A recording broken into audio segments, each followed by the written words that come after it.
Welcome to the Life in the UK Test Academy. Our audio-visual tutorials are designed to ensure that you pass the Life in the UK test on your very first attempt. If you want us to upload more of these tutorials, please make sure to tap the like and subscribe buttons.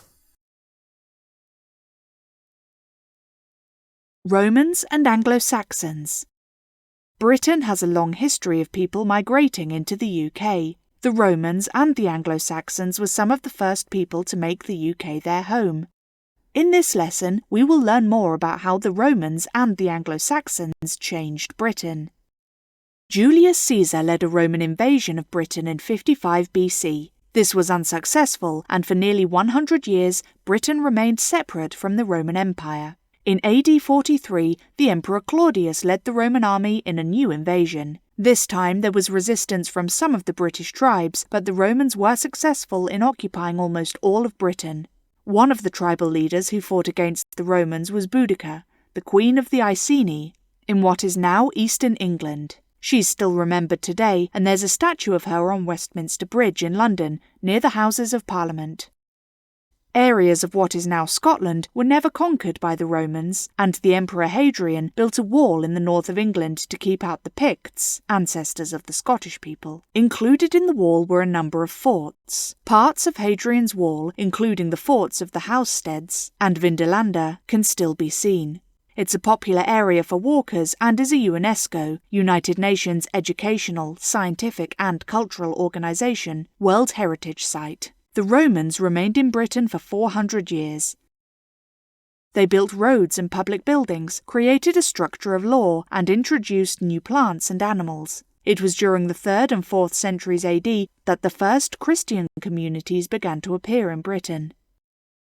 The Anglo Saxons. The Roman army left Britain in AD 410 to defend other parts of the Roman Empire, and never returned. Britain was again invaded by tribes from northern Europe, the Jutes, the Angles, and the Saxons.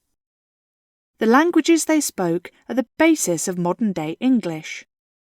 Battles were fought against these invaders, but by about AD 600, Anglo-Saxon kingdoms were established in Britain.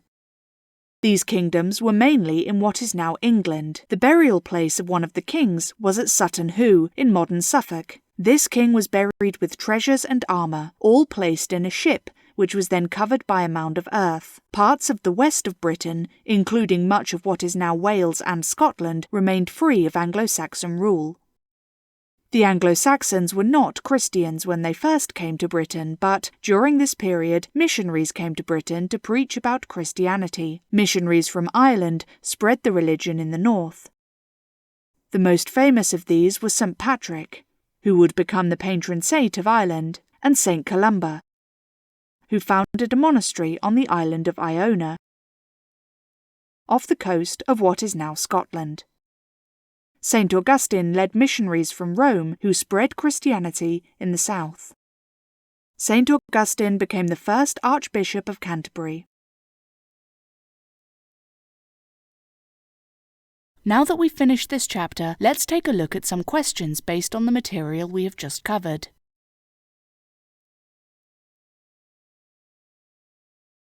Questions will appear on screen, and you will have 10 seconds to come up with the correct answer. After the 10 seconds have elapsed, the video will indicate the correct answer, together with a brief explanation. If you need more time to answer, please press the pause button. Good luck!